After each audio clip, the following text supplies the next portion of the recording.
것이 어떤 것이 틀린 것이냐, 어떻게 해야 맞는 것이냐, 이런 생각들을 하게 되어집니다.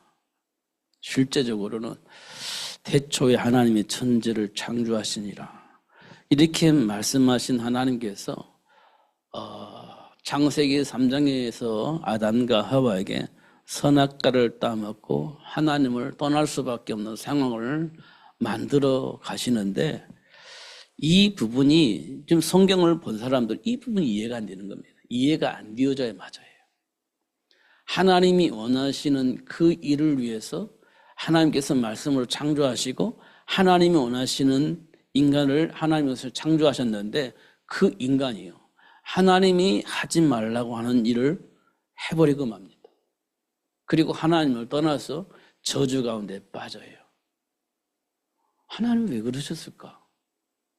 이렇게 질문을 하는 것이 정상적인 겁니다. 그래야 하나님의 뜻을 발견할 수 있어요. 하나님이 원하시는 것을 확인할 수 있어요. 그냥 막이는 당연히 그럴 수도 있지 이렇게 보면 우리가 답을 얻지 못해요. 그냥 궁금해하는 거예요. 왜 그랬을까? 진짜 왜 그랬을까? 이렇게 하다 보면 하나님께서 깨닫게 하시고 진짜 답을 얻을 수 있도록 그렇게 축복을 하십니다. 제가 이번 주에는 창세기 1장에 보면 하나님께서 이 세상을 보면서 혼돈하고 공허하며 흑암이 깊음 위에 있다, 이렇게 성경은 시작이 되어집니다. 태초에 하나님이 천지를 창조하시니라 이렇게 말씀을 하시고 나서 바로 혼돈하고 공허하며 흑암이 깊음 위에 있다. 근데 그 위에 하나님이 영이 운행하시더라 이렇게 표현되어 있습니다. 그 현장에 하나님이 있었습니다. 그리고 나서 하나님께서 말씀하십니다. 빛이 있으라. 그러니까 빛이 있었고 이렇게 되어 있습니다. 하나님이 보시기에 좋았더라 이렇게 시작이 되어집니다. 저녁이 되고 아침이 되니 첫째 날이다, 이렇게 기록되어져 있습니다. 그래서 1장에는요 창조에 하나님이 창조하신 그 역사가 기록되어 있어요. 창조하신 역사가 기록되어 있습니다. 이 창조 역사는 우리에게 뭘 보여주려고 기록했냐라고 물어보면 하나님이 이 우주 만물을 창조하신 것이다 이렇게 표현하고 있는 겁니다. 이렇게 창조했냐 저렇게 창조했냐 이것도 중요한데요, 중요한 것은 만물이 하나님에게서 나온 것이다. 이게 창세기 1장입니다. 하나님께로부터 나온 것이다. 과거에 닭이 먼저냐 알이 먼저냐 이거는 해석이 불가하다 이렇게 사람들이 말하잖아요. 왜냐하면 알이 없으면 닭이 못 나오잖아요. 그런데 닭이 없으면 알이 없어요.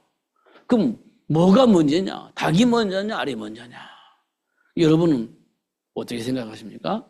저는요 옛날에 참 어렵다 이렇게 생각했는데요, 성경에 보니까 하나님이요 닭을 만드셨어요. 닭을. 그래서 당연히 닭이 먼저입니다. 알이 먼저가 아니에요. 닭이 먼저입니다. 그잖아요. 하나님이 아담과 하와를 창조하시고 생육할 수 있는 복을 주셨습니다. 그러니까 장성한 아담과 하와가 만들어진 겁니다. 갓난 아기가 아니라 장성한 아이를 낳을 수 있는 장성한 아이로 하나님이 아담과 하와를 창조하신 겁니다. 그리고 아담과 하와에게 아이를 생육할 수 있는 그 복을 주셨어요. 그게 하나님 우리에게 하시고자 하는 말씀이에요. 닭이 먼저냐 알이 먼저 이게 아니고 하나님은 알을 낳을 수 있는 닭을 만드셔서 알을 낳게 하신 거예요. 그렇게 말씀하고요. 그러니까요 흙으로 만들잖아요. 흙으로. 그러니까 호랑이도 흙으로 만들었고 코끼리도 흙으로 만들었어요. 그래서 그들에게 새끼를 낳을 수 있는 기능을 주신 겁니다. 하나님이 원하는 그릇 세계를 유지할 수 있는 그 복을 주신 거죠. 그 인간에게는요, 하나님을 떠나지 않는 삶을 누릴 수 있도록 언약을 주셔서 인간에게 선악을 알겠나며 먹지 말아라.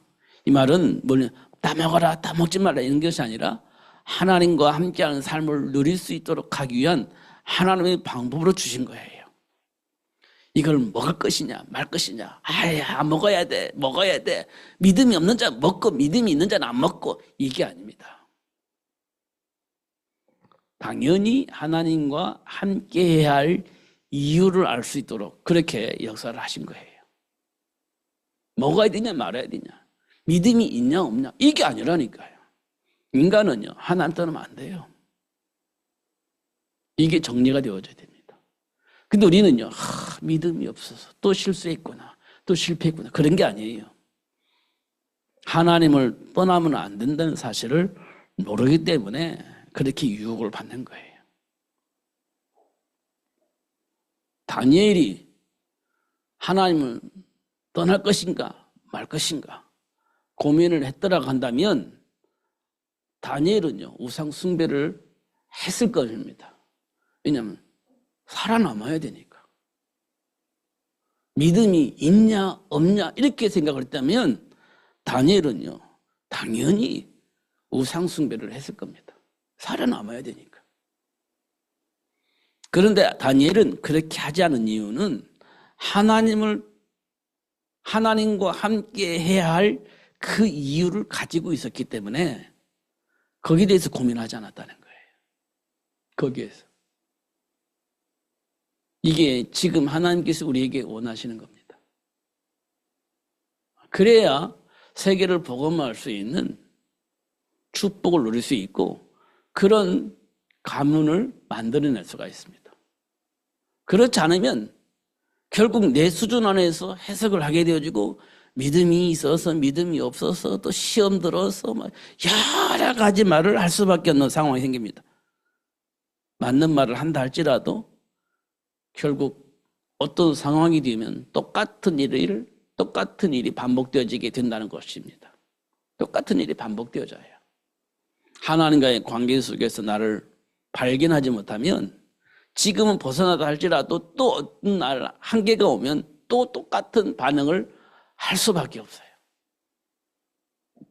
그래서 우리에게 반복적인 문제를 통해서 나라는 존재가 어떤 존재인지를 확인할 수 있도록 그렇게 역사를 하시는 겁니다. 믿음이 좋다 안 좋다 그게 아닙니다.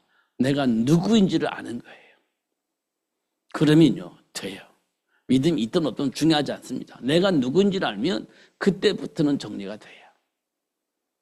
그렇게 되어지도록 하나님이 역사하고 있습니다. 아브라함이요, 다 믿음을 가지고 다 버리고 왔잖아요. 그런데 위기가 오니까요, 안 되잖아요. 말씀을 듣고 기분 좋아서 왔는데 결국은 안 되는 거예요. 아브라함이 안 된 이유가 그렇습니다. 근데 하나님께서요 알려주셨어요. 그때부터는 아브라함이 되어집니다. 선택이 편해져요. 확실해집니다. 내가 누군지를 알고 나니까 확실해요. 편안합니다. 그때 어느 날 하나님께서 아브라함에게 이삭을 준다고 해요. 언제 준다고 했는 줄 아세요? 포기했을 때입니다. 포기했을 때. 왜 포기한지 아세요? 가능성이 없다라고 생각을 했을 때 포기하잖아요. 사라가 생리가 없어졌어요. 과학적으로 말하면 난자가 없죠. 정자와 난자가 만나줘야 아기가 생기는 거잖아요. 근데 난자가 없어져 버렸어. 다 배출되니까 없어져 버렸습니다. 그러면 아기를 낳을 수가 없잖아요. 그러니까 포기해버린 겁니다. 근데 그때 하나님께서 나타나신 거예요. 내가 약속한 대로 너가 이삭을 잉태하게 될 것이다. 이렇게 얘기를 합니다. 그러니까 아브라함도 사라도 웃었죠. 왜요? 자기들은 임신할 수 있는 가능성이 없어졌다는 사실을 하나님이 모르시나? 이렇게 하면서 웃은 거예요. 하나님이 지금 나의 상태를 모르시나? 어떻게 나가 임신할 수 있다라고 그렇게 말씀하시지? 하고 웃어버린 겁니다. 그러니까 하나님께서 왜 웃냐? 내 말이 우습게 들리냐? 이렇게 얘기한 겁니다. 그러니까 하나님께서 아브라함도 사라도 아닙니다. 아닙니다. 그렇게 이제 부인을 했죠. 근데 놀라운 것은요, 사라가 임신을 했다는 거예요. 근거는요, 하나님이 약속을 하셨다는 거예요.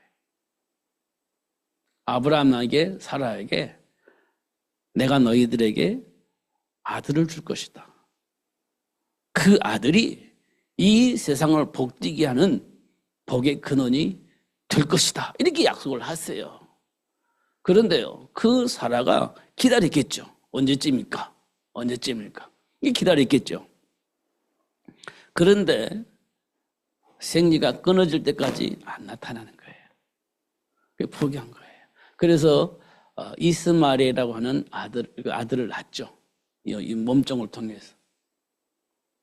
그를 통해서 하나님 원하는 일을 하기를 원합니다. 이렇게 얘기를 했어요. 근데 하나님은 아니, 네 몸을 통해서 이렇게 얘기를 한 거예요. 하나님은요, 지금 아브라함과 사라에게 말씀하시고자 하는 것, 지금 우리에게 말씀하시고자 하는 건 뭡니까? 아기를 낳을 수 없는 사라에게 아기를 낳을 수 있도록 하시는 하나님이시다. 이것 말씀을 하려고 막 신비적인, 막 기적적인 그 하나님을 알게 하시려고 우리에게 그런 상황을 만들어 주신 건 아니에요. 그런 상황을 만들게 하려고 그렇게 하신 게 아니에요. 그럼 뭘 알게 하시려고 그렇게 하셨을 것 같습니까?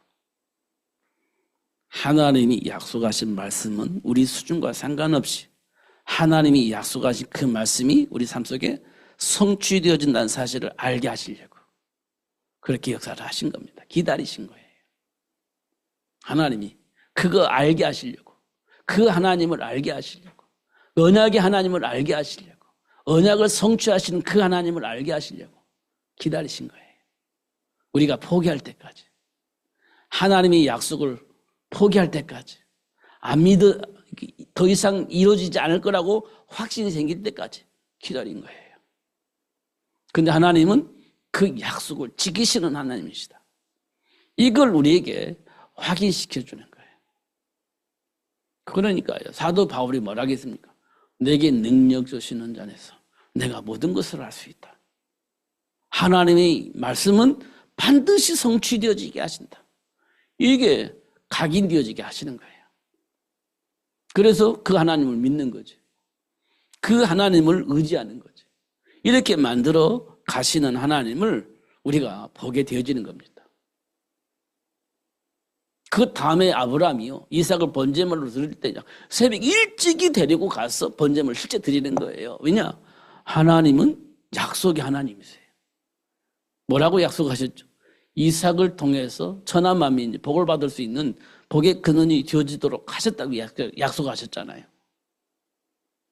근데 하나님은요, 그 이삭을 그렇게 하실 거라고 믿었어요. 그러니까 번제물을 드리든지 뭘 하든지 상관없어.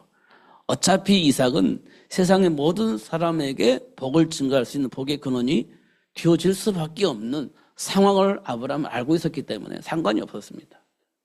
그래서 번제물을 드린 거예요. 이때 하나님께서 아브라함에게 하신 말씀이에요.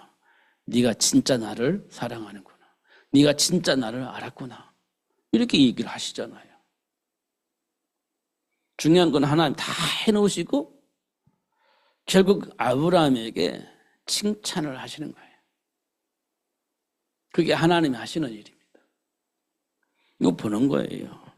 결국은 하나님이 약속하신 대로 여자의 후손을 보내주시기 때문에 약속을 하시고 오늘 본문에 보니까 처녀의 몸을 통해서 이 땅에 메시아가 올 것임을 약속을 하고 있어요. 아니, 처녀에게서 어떻게 아기가 나옵니까? 제가 어릴 때 마태복음 1장에 보면 동정녀 마리아에게서 이렇게 나왔잖아요. 동정녀 마리아에게서 예수님 오셨잖아요. 이 동정녀라는 이 말을 다른 해석으로 번역이 되어 있어요. 다른 해석으로. 과거의 성경에 보면 동정녀 마리아를 젊은 여자 이렇게 표현을 해놨어요. 과거의 성경에 그렇게 그런 해석도 있다라고 주석을 달아놨어요. 성경에. 그 동정녀라는 말은 이해가 안 되는데 젊은 여자는 이해가 된다는 거예요. 동정녀는 임신할 수 없지만 젊은 여자는 임신할 수 있잖아요. 그러니까 젊은 여자가 해석상 더 편하다 이렇게 보는 거예요. 그러니까 그렇게 해석하는 사람들도 있었다 이렇게 표현을 해요. 그걸 악용하는 사람들이 있었죠. 동정녀를 극구 부인하고 하는 자는 젊은 여자라고 하는 해석도 있으니 그게 맞을 것이다 이렇게 해석하는 사람들이 있었습니다.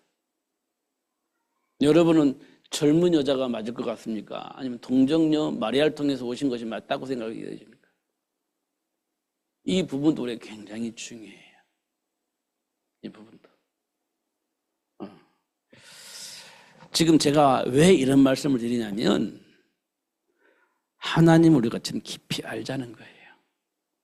우리 수준으로 하나님을 해석하지 말고 하나님을 우리가 알 수 있는 그런 기도를 하자는 거예요. 하나님이 알려주셔야 우리가 알 수 있는데 그 하나님을 알고 싶은 욕망으로 하나님께 기도하자는 거예요. 그러니까 우리가 가지고 있는 상식으로 해석하지 말고 하나님이 우리에게 주신 그 말씀을 통해서 하나님 우리가 알아가자. 그게 우리에게 굉장히 중요한 겁니다. 그러니까 처녀의 몸을 통해서 예수님이 오신다. 왜 그렇게 표현을 하셨을 것 같습니까? 왜? 남자를 통해서 오면 안 돼요. 왜냐하면 남자는 이미 죄를 가지고 있는 존재들이에요. 그래서 죄의 싹을 없애고 아이를 낳을 수 있냐? 그럴 수 없어요. 그러니까 남자를 통해서 예수님 오시면 안 돼. 그냥 여자의 몸을 빌려서 예수님 오셔야 돼요. 죄 없는 자로. 그래서 남자의 몸을 통해서 오면 안 돼. 그래서 여자의 후손을 통해서 처녀의 몸을 통해서 마태복음에는 동정녀 마리아를 통해서 이렇게 예수님이 이 땅에 오신 거예요.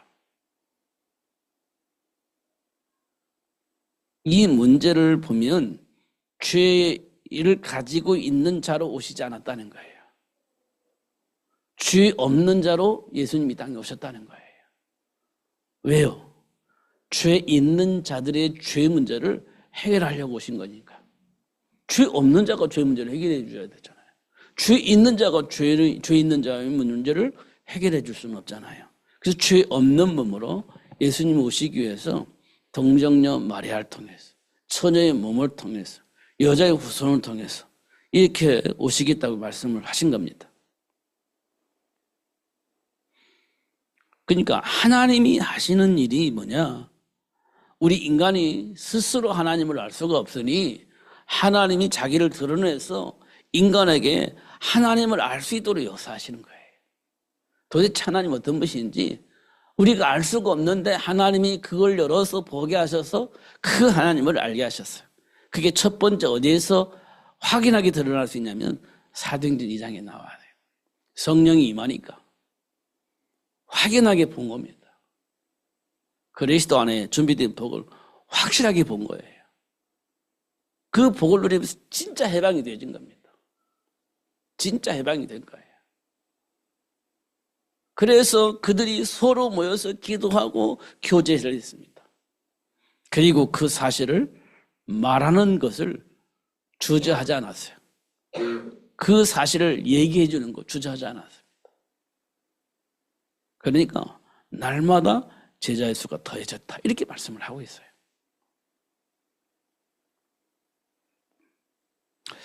제가 오늘 참 마음 아픈 소식을 이렇게 들었는데요. 사람들은 왜 그럴까 이런 생각을 합니다.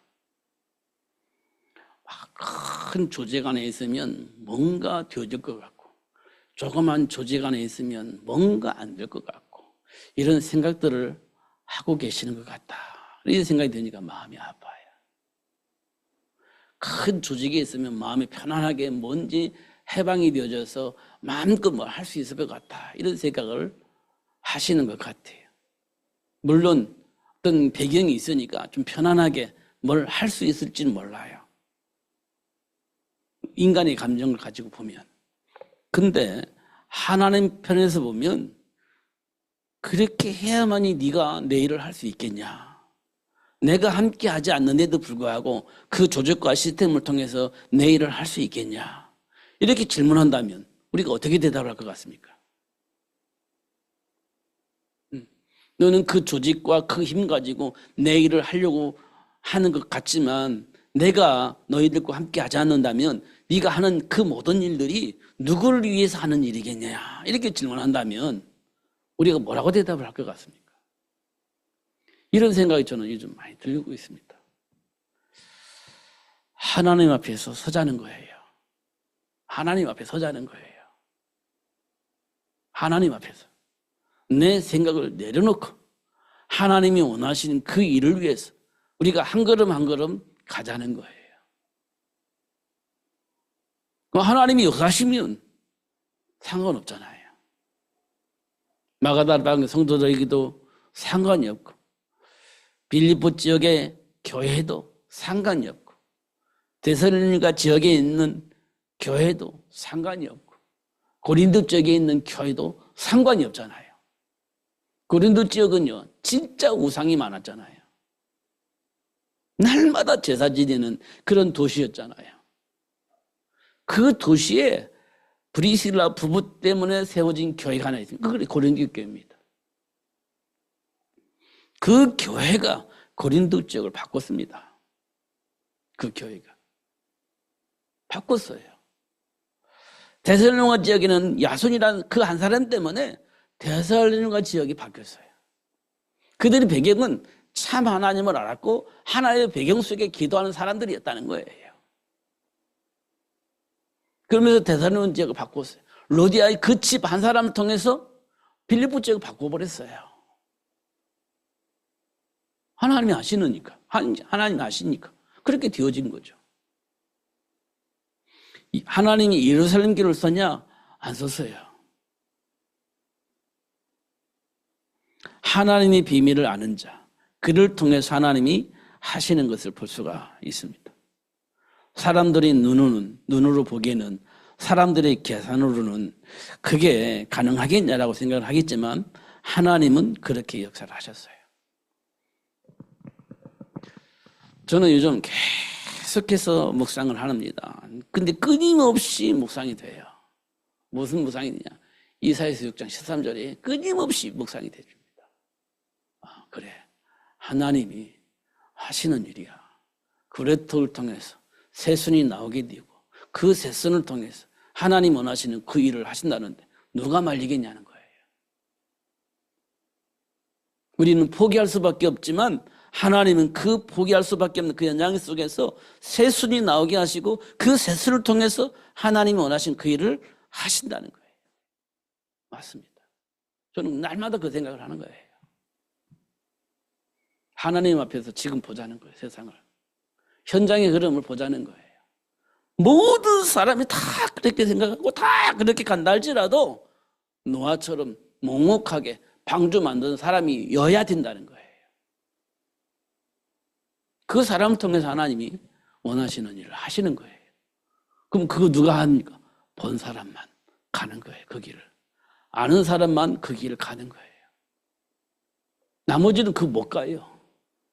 어떻게 갑니까? 세상 문화가 절대 다른 길을 가고 있는데 그래야 내 인생이 보장된다고 생각을 하고 있는데 그 길을 못 가요. 근데 아는 사람은 그 길을 가요. 그게 노아입니다. 그게 하나님 원하시는 일이에요. 그러니까 우리가 하나님 앞에서 나를 보자는 거예요. 하나님 앞에서 지금 현실을 보자는 거예요. 현실은 어떻게 됩니까? 저는요, 지금, 육신적으로 보면 소망이 없는 그런 삶의 문화로 지금 가고 있거든요. 소망이 없는, 진짜 소망이 없는. 이러다가는 진짜 망할 수밖에 없는, 망하는 것이 지극히 정상적인 세상으로 지금 가고 있거든요. 우리 아이들 보면 조금 더 심각합니다.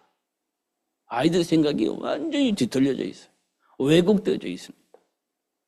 보면 볼수록 심각하다 이런 생각이 듭니다. 이렇게 가다가는 진짜 망한다 이런 생각이 들 만큼 아이들의 생각이 전혀 왜곡되어져 있습니다. 그런데요, 또 다른 생각은 뭐냐면, 그래서 하나님께서 뭘 하시냐? 안 보이냐? 보이지? 그럼 어떻게 할 것 같아? 준비해야죠. 그게 하나님이 저에게 주는 메시지예요. 보이지? 뻔하지? 그럼 어떻게 해야 되겠냐? 준비해야죠. 그래. 이게 하나님이 저에게 주는 메시지예요. 그래, 준비해야지. 근데 우리는 삶의 문화를 보면 다른 것 한다니까요. 하나님이 원하신 거 상관없이 현장을 보면 다른 걸 하게 되어 있어요. 다른 것 합니다. 안 할 수가 없어요. 현장을 보면. 그렇잖아요. 근데 봐야만이 상관이 없는 하나님 준비한, 하나님 원하시는 그 길을 가는 거예요. 봐야만이. 이런 것도 우리가 하나씩 확인을 하셔야 되는 겁니다.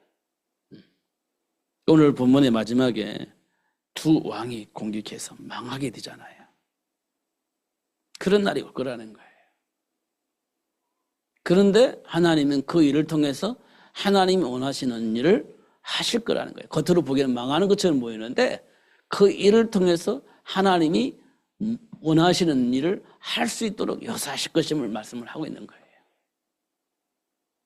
우리가 조금 힘들고 어려워서 좀 고통스러운 삶을 살 수밖에 없는 상황이 생길 수도 있습니다. 그런데 우리가 하나님 앞에 질문해 보면 그런 나를 통해서 하나님이 원하시는 일을 할 수 있도록 축복하신다는 거예요. 그거 보게 하시는 겁니다. 그 사람을 통해서 하나님이 일을 하실 겁니다. 결국 제가 오늘 말씀드리는 것은 인간을 향한 하나님과의 관계를 정리해서 하나님이 준비한 그 복을 누릴 수 있도록 역사하셔서 이 땅의 모든 사람이 그 사실을 알고 하나님 준비한 그 복을 누릴 수 있는 그 일의 주역으로 하나님 우리를 준비하고 계신다. 이렇게 지금 제가 여러분에게 말씀을 드리고 싶은 거예요. 그 일 때문에 지금 많은 상황을 만나게 하신다. 그 일 때문에 많은 여정을 겪게 하신다. 그래서 어떻게 하시려고요? 증인이 되어지게 하시려고. 세계의 복음화를 할 수 있는 사람으로 세워지게 하시려고 그 길을 가게 하신다. 이렇게 하나님의 말씀을 하고 계시는 거예요. 그러니까 감정적으로 내가 알고 있는 상식으로 경험으로 체험으로 많은 사람들에 의해서 들려진 여러 가지 지식으로 해석을 하면 못 가요. 하나님 앞에서 나를 보고 하나님이 원하시는 그 일을 볼 때 그 길을 갈 수가 있습니다. 다시 한번 그리스도 되신 예수 안에서 지금의 나를 보면 참 좋겠어요. 우리는 하나님께로부터 부름받은 하나님의 백성이잖아요. 그러면 하나님이 분명한 이유가 있을 거 아니에요. 하나님께서 뭐라고 말씀하셨는지 그걸 가지고 나를 보자는 거예요. 환경을 보지 마시고 내 안에 있는 계산된 생각을 가지고 보지 마시고 과거의 상처를 가지고 보지 마시고 하나님 주신 말씀을 통해서 지금의 나를 한번 되돌아보자는 거예요. 그러면 놀라운 일들이 벌어지게 될 겁니다. 놀라운. 제가 요즘도 계속해서 이제 확인하는 것은 하나님께서 우리에게 주신 복이 생육하고 번성하는 땅에 충만하라고 했는데 이게 뭐냐? 이게 가정이에요. 가정이 건강해야 된다는 게 말씀 안에서. 그래야 세계를 복음할 수 있는 이삭이 나오고 모세가 나오고 사무엘이 나오고 그렇게 되어지는 겁니다. 그를 통해서 하나님이 당신이 원한 그 일을 할 수 있는 복을 누릴 수 있도록 하신다는 거예요. 그게 축복이 가문이 되는 거예요. 그게 이제 다 무너졌단 말이에요, 지금. 그걸 회복해야 된다. 하나님은 계속해서 말씀을 하고 있습니다. 틀렸다, 맞았다가 아니라 하나님의 말씀 안에서 나를 보는 거, 현실을 보는 거, 이게 우리에게 굉장히 중요합니다. 이 속에 준비된 복을 보게 될 건데 놓치지 마시고 누리면서 승리하시는 여러분 되시기를 예수님 이름 축복합니다. 기도하겠습니다. 하나님 아버지 감사합니다. 어떻든 하나님이 준비한 복을 우리에게 알게 해주실 것인데 그럴 때마다 아멘으로 화답하며 하나님이 기뻐하시는 그 일에 올인할 수 있는 복을 허락하여 주셔서 하나님이 원하신 그 일에 올인할 수 있는 올인했던 사도 노아처럼 올인하는 삶이 될 수 있도록 은혜를 베풀어 주시고 올인이 될 수 있도록 축복해 주셔서 우리 때문에 모든 사람이 복을 받고 하나님의 배경 속에서 준비된 복을 누리는 그 일의 주인공으로 쓰임받는 저희들 되어줄 수 있도록 축복해 주옵소서. 오늘도 최고의 복을 주신 하나님께 감사합니다. 언약 잡고 기도할 때에 우리 안에 있었던 문제에 대한 분명한 답을 얻게 하여 주시고 문제가 해결되어지게 하시기도 하시고 그래서 진짜 하나님과 함께한 자가 복이 있구나라는 사실을 인정할 수밖에 없는 상황을 만들어 주셔서 하나님과 함께하는 삶을 많은 사람들에게 전달하는 삶의 비밀을 누릴 수 있도록 축복하여 주옵소서. 특별히 자녀들에게 이 복이 전달되기를 소원합니다. 방해하는 모든 흑암과 주주 세력을 예수 이름으로 결박하여 주시옵시고 하나님의 말씀이 믿어지는 복을 허락하여 주시사 하나님의 말씀을 통해서 현실의 문제에 대한 분명한 답을 얻을 수 있는 축복을 허락하여 주옵소서. 예수님 이름으로 기도하옵나이다. 아멘.